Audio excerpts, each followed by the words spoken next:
Այսպիսի Հայաստան էլ կա աղջկական անունով ու կանչող սառ նորակ ջրով։ Որոտանի վտակներից մեկը Շաքին ինչ որ միտեղ այսպիսի շքեղ ջրվեժ է դառնում, ավելացնելով Սյունիքի չքնաղ գույները։ Ու հենց այստեղ Սիսյանից ընդամենը 3 կիլոմետր հեռավորության վրա մոտ 18 մետր բարձրությունից սկսվում է Հայաստանի ամենատպավորիչ ջրվեժներից մեկի անկումը։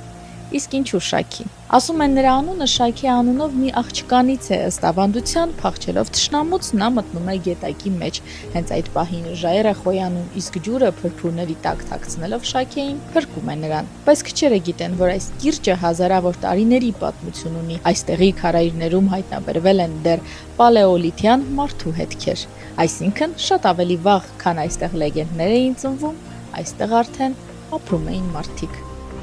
Սա թերևս Հայաստանի ամենաշատ այցելվող ջրվեժներից է, որովհետև նաև ամենահեշտ հասանելին է, բայց որպեսզի զգաս ջրի ցայտքի էներգիան, պարզապես պետք է լինել հենց այստեղ։